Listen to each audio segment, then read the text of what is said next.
Hello friends, welcome to the GS foundation.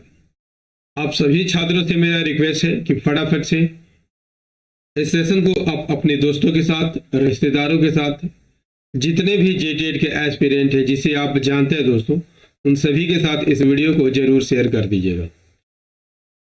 फटाफट से इस सेशन को अपने दोस्तों के साथ जरूर शेयर कर दीजिएगा, है ना।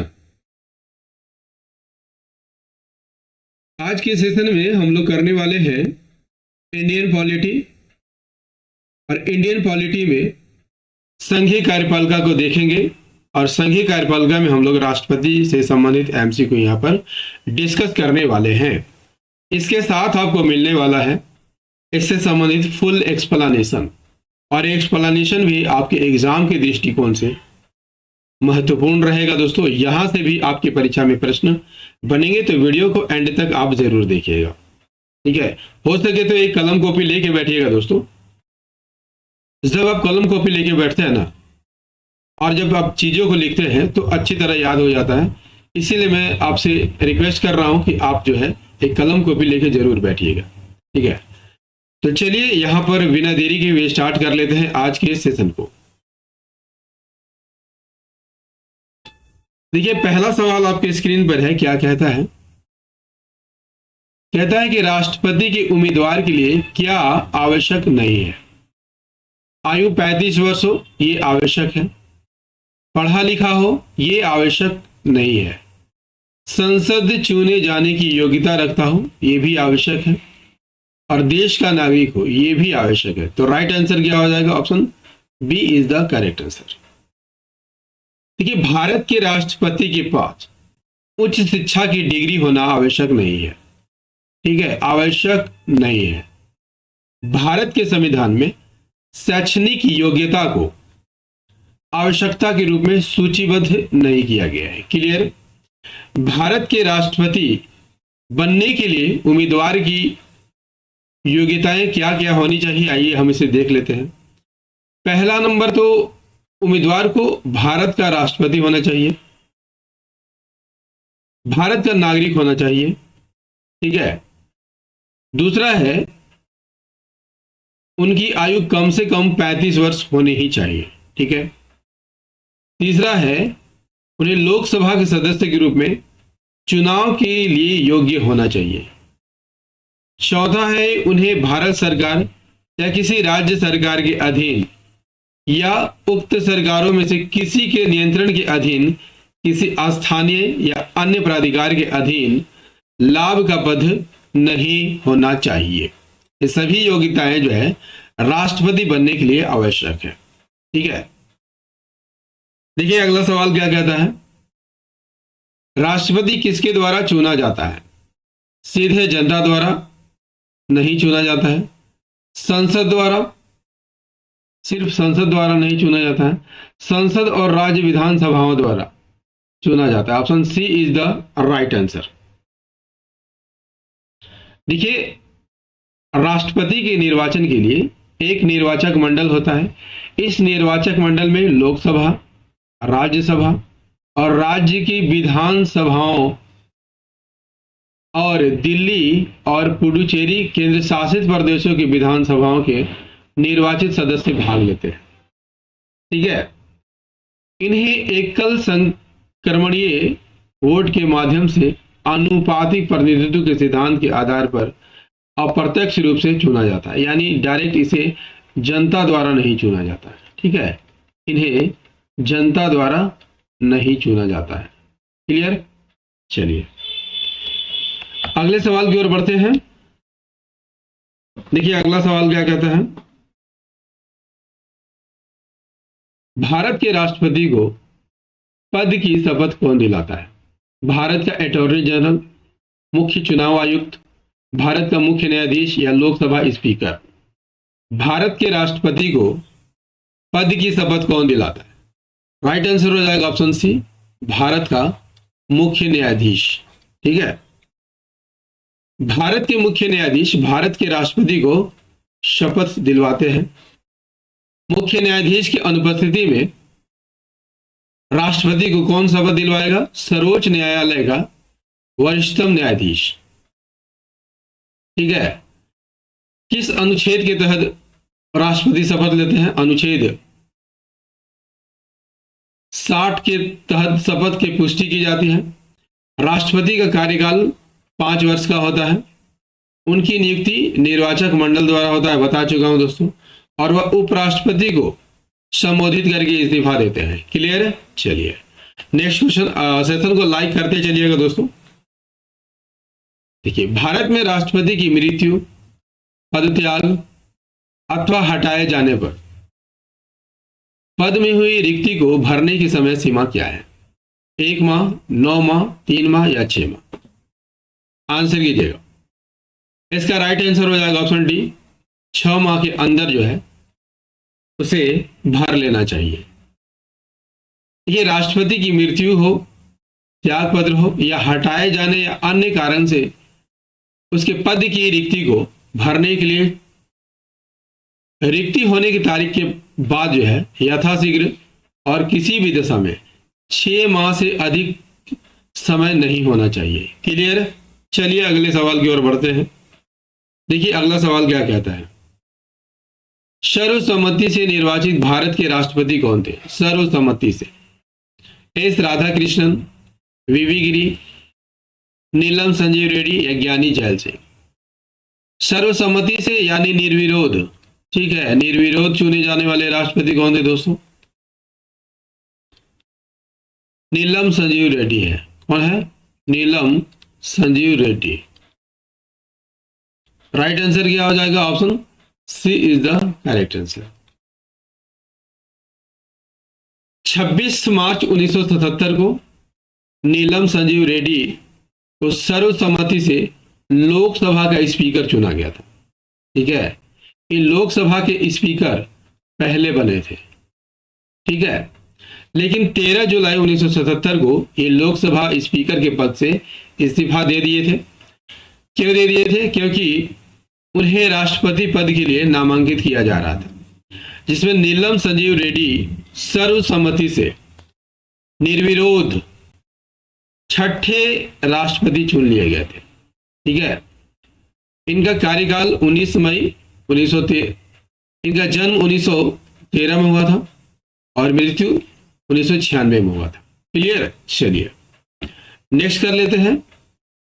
निम्न में भारत का राष्ट्रपति किसकी नियुक्ति नहीं करता है?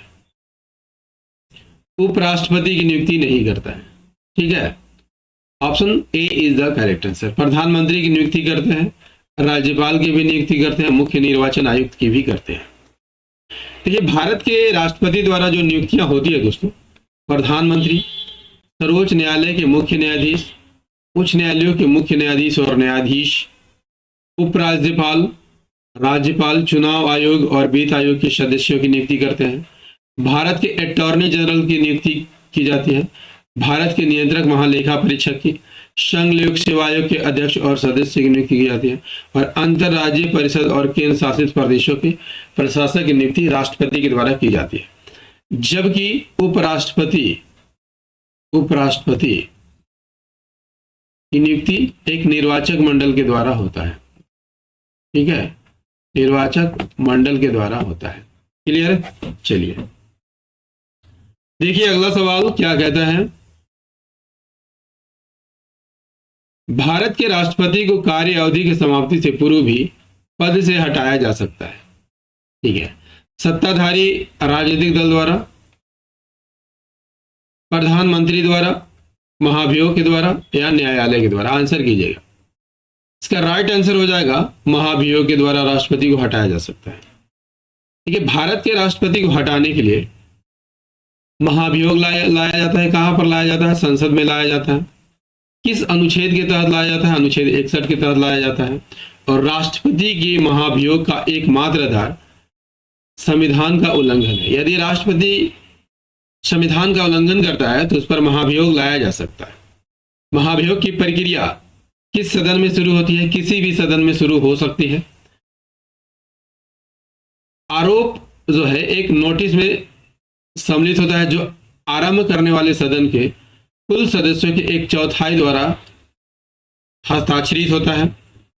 प्रक्रिया शुरू करने के बाद राष्ट्रपति को 14 दिनों की अग्रिम सूचना दी जाती है। राष्ट्रपति भारत के अटॉर्नी जनरल और अपनी पसंद के किसी अन्य कानूनी अधिकार की सेवा लेकर अपना बचाव कर सकते हैं। यदि अन्य सदन भी सदन के कुल सदस्यों के बहुमत से 2/3 बहुमत से प्रस्ताव पारित करता है तो राष्ट्रपति को उनके कार्यकाल से उस तारीख से हटा दिया जाएगा जिस दिन यह बिल पारित हुआ है। ठीक है, भारत में अभी तक किसी भी राष्ट्रपति पर महाभियोग नहीं चला है, इस बात को भी आप याद रखेंगे। अगला सवाल, आकस्मिकता निधि कंटिजेंसी फंड को राष्ट्रपति कैसे व्यय कर सकता है? राष्ट्रीय संकट के समय, संसदीय स्वीकृति के बाद, संसदीय स्वीकृति पूर्व व्यय नहीं कर सकता है। तो राष्ट्रपति आकस्मिकता निधि को व्यय कर सकता है दोस्तों, लेकिन संसद की स्वीकृति की मिलने के बाद। Option B is the correct answer. इसके लिए व्यय से पूर्व संसद की अनुमति लेना आवश्यक है। ठीक है, हालांकि राष्ट्रपति संकट के समय निधि निकाल सकते हैं, इसके लिए व्यय के बाद संसद की मंजूरी की आवश्यकता होती है। दोस्तों सेशन कैसा लग रहा है कमेंट करके जरूर बताइएगा। दोस्तों निम्नलिखित में से कौन पहले बिना उपराष्ट्रपति रहे भारत के राष्ट्रपति बने थे? देखिए, बीवी गिरी उपराष्ट्रपति थे तो राष्ट्रपति भी बने थे। वेंकट रमन भी राष्ट्रपति बने थे। नीलम संजीव रेड्डी जो है लोकसभा स्पीकर थे, ठीक है। डॉक्टर जाकिर हुसैन उपराष्ट्रपति थे। ठीक है, तो कौन बिना उपराष्ट्रपति रहे भारत के राष्ट्रपति बने? Option C is the right answer, Neelam Sanjiva Reddy. देखिए, सर्वपल्ली राधाकृष्णन, ठीक है, 13 मई 1952 से 12 मई 1962 तक उपराष्ट्रपति रहे थे। आर वेंकट रमन 31 अगस्त 1984 से 24 जुलाई 1987 तक उपराष्ट्रपति रहे थे। और जाकिर हुसैन 13 मई 1962 से 12 मई 1967 तक राष्ट्रपति रहे थे। क्लियर है? चलिए नेक्स्ट कर लीजिए। भारत के राष्ट्रपति के चुनाव संबंधी विवादों के मामले में निम्नलिखित में किसके पास भेजा जाएगा? निर्वाचन आयोग, संसद, भारत का उच्चतम न्यायालय या मंत्रिमंडल? तो जब भी कोई राष्ट्रपति से संबंधित विवाद होता है दोस्तों, इस मामले को भारत के उच्चतम न्यायालय के पास भेजा जाता है। भारत के राष्ट्रपति के चुनाव को लेकर सर्वोच्च न्यायालय ने विवाद सुलझाते हैं। भारतीय संविधान का अनुच्छेद 71 राष्ट्रपति या उपराष्ट्रपति के चुनाव के संबंध में उससे उत्पन्न सभी संदेहों और विवादों को सर्वोच्च न्यायालय द्वारा जांच की जाती है और निर्णय लिया जाता है। राष्ट्रपति और उपराष्ट्रपति चुनाव अधिनियम 1952 सर्वोच्च न्यायालय के समक्ष एक चुनाव याचिका दायर कर सकते हैं। अगले सवाल क्या है? भारत के किस राष्ट्रपति ने पूर्व में लोकसभा अध्यक्ष का पद भी संभाला था? तो अभी अभी बता चुका हूं दोस्तों, ठीक है, कि नीलम संजीव रेड्डी जो है पूर्व में लोकसभा अध्यक्ष थे। ठीक है, लोकसभा अध्यक्ष थे। ठीक है, देखिए नीलम संजीव रेड्डी छठे राष्ट्रपति से कब से कब तक? 1977 से 1982 तक। क्लियर है? वे 1977 में सीधे लोकसभा अध्यक्ष पद के लिए चुने गए थे। ये 2 बार 1967 और 1977 में लोकसभा अध्यक्ष थे। जुलाई 1977 में गैर कांग्रेसी जनता शासन के दौरान चुने गए पहले राष्ट्रपति थे। ठीक है, कांग्रेस गठबंधन सहित सभी दलों द्वारा सर्वसम्मति से पराजित होने के बाद निर्विरोध चुने जाने वाले एकमात्र व्यक्ति भी थे। इनका जन्म कब होता है? 1913 में और मृत्यु 1996 में। नेक्स्ट है, निम्न में से राष्ट्रपति किसकी नियुक्ति करता है? महान्यायवादी की नियुक्ति करता है, नियंत्रक महालेखा परीक्षक की भी नियुक्ति करता है, एक राज्य के राज्यपाल को भी नियुक्त करता है। उपयुक्त D answer is the right answer. Bharat के राष्ट्रपति कई पदों पर नियुक्तियां करते हैं, जैसे प्रधानमंत्री, सर्वोच्च न्यायालय के मुख्य न्यायाधीश, उच्च न्यायालय के मुख्य न्यायाधीश और न्यायाधीश, उपराज्यपाल, राज्यपाल, चुनाव आयोग और वित्त आयोग के अध्यक्ष और सदस्य, भारत के अटॉर्नी जनरल, भारत के नियंत्रक और महालेखा परीक्षक, संघ लोक सेवा आयोग के अध्यक्ष और सदस्य, अंतरराज्यीय परिषद और केंद्र शासित प्रदेशों के प्रशासक। अगला सवाल क्या है, निम्नलिखित में से कौन सा उपराष्ट्रपति राष्ट्रपति नियुक्त नहीं हुआ है? जस्टिस मोहम्मद हिदायतुल्लाह ये कार्यवाहक राष्ट्रपति बनाए गए थे, ठीक है, कार्यवाहक राष्ट्रपति बनाए गए थे। आर वेंकट रमन ये भी राष्ट्रपति थे। कृष्णकांत उपराष्ट्रपति थे, जिसे राष्ट्रपति नहीं बनाया गया। Option C is the right answer. Doctor Zakir Hussain भी उपराष्ट्रपति थे जो कि राष्ट्रपति बने थे। ये भारत के राष्ट्रपति की सूची है। प्रथम राष्ट्रपति कौन थे? डॉक्टर राजेंद्र प्रसाद। दूसरे सर्वपल्ली राधाकृष्णन। तीसरे नंबर पर जाकिर हुसैन, वीवी गिरी और इसी तरह सीरीज है। और 15वें नंबर के राष्ट्रपति कौन है? द्रौपदी मुर्मू है, ठीक है। नेक्स्ट है, भारत का राष्ट्रपति किसको संबोधित करके अपना त्याग पत्र देता है? तो किसे अपना त्याग पत्र संबोधित कर देते हैं दोस्तों? उपराष्ट्रपति को। Option B is the right answer. Bharat के संविधान के अनुच्छेद 56(1)(a) के अनुसार भारत का राष्ट्रपति भारत के उपराष्ट्रपति को अपना इस्तीफा देता है, ठीक है। उपराष्ट्रपति जो है सभापति को ही सूचित करता है।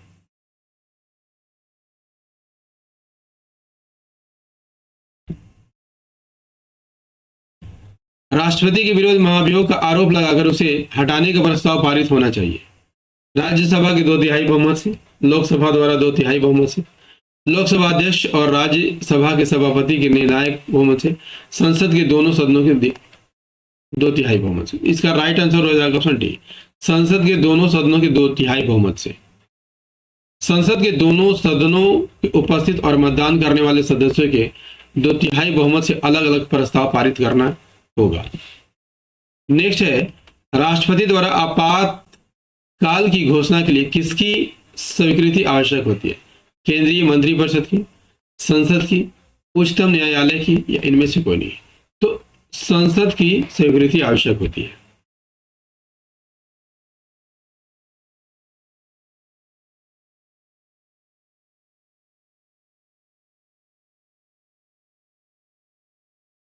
राष्ट्रपति द्वारा आपातकाल की घोषणा के लिए केंद्रीय मंत्रिमंडल की, यहां पर केंद्रीय मंत्रिपरिषद होगा दोस्तों। Option A is the right answer. राष्ट्रपति द्वारा आपातकालीन की घोषणा के लिए केंद्रीय मंत्रिमंडल की सलाह लेनी होती है। अनुच्छेद 352 के तहत राष्ट्रपति तभी आपातकाल की घोषणा कर सकता है जब उसे प्रधानमंत्री और उनके मंत्रिमंडल से लिखित रूप से संकट की स्थिति की पुष्टि हो जाए। नेक्स्ट है, भारत के राष्ट्रपति ने जिस एकमात्र मामले में अपनी वीटो की शक्ति का प्रयोग किया था वह कौन था? राइट आंसर हो जाएगा ऑप्शन सी, भारतीय डाकघर संशोधन विधेयक। भारत के राष्ट्रपति ज्ञानी जैल सिंह ने भारतीय डाकघर संशोधन विधेयक के संबंध में पॉकेट वीटो का इस्तेमाल किया, ठीक है। राष्ट्रपति वीटो शक्ति का इस्तेमाल जल्दबाजी या मनमाने कानून के खिलाफ सुरक्षा देने के लिए किया करते हैं, ठीक है। राष्ट्रपति संसद द्वारा पारित धन विधेयक को वापस नहीं ले सकता है। नेक्स्ट है, भारत के चौथे राष्ट्रपति कौन थे? आंसर कीजिएगा, भारत के चौथे राष्ट्रपति कौन थे? राइट आंसर हो जाएगा वीवी गिरी। भारत के चौथे राष्ट्रपति कौन थे? वीवी गिरी। तीसरे जाकिर हुसैन, दूसरे सर्वपल्ली राधाकृष्णन और पहले राष्ट्रपति डॉक्टर राजेंद्र प्रसाद थे, जबकि द्रौपदी मुर्मू 15वीं राष्ट्रपति चुनी गई है। नेक्स्ट है, राष्ट्रपति शासन अधिकतम लगाया जा सकता है 1 वर्ष, 2 वर्ष, 6 माह या 3 वर्ष। राइट आंसर हो जाएगा ऑप्शन डी, 3 वर्ष। यदि संसद के दोनों सदनों ने देश में राष्ट्रपति शासन लगाने की घोषणा को मंजूरी दे दी है तो ये 6 महीने तक जारी रहता है। इसे अधिकतम 3 साल के लिए बढ़ाया जा सकता है, लेकिन 6 महीने, हर 6 महीने में इसकी मंजूरी आवश्यक होता है। यदि राष्ट्रपति शासन को मंजूरी दिए बिना 6 महीने के दौरान लोकसभा का विघटन होता है तो उद्घोषणा लोकसभा के पुनर्गठन के बाद इसकी पहली बैठक से 30 दिनों तक जीवित रहती है। उपराष्ट्रपति कब राष्ट्रपति का पद ग्रहण कर सकते हैं? राष्ट्रपति की मृत्यु होने पर, राष्ट्रपति की बीमार होने पर, राष्ट्रपति का पद रिक्त होने तथा राष्ट्रपति की अनुपस्थिति पर उपयुक्त सभी स्थितियों में। Option D is the right answer.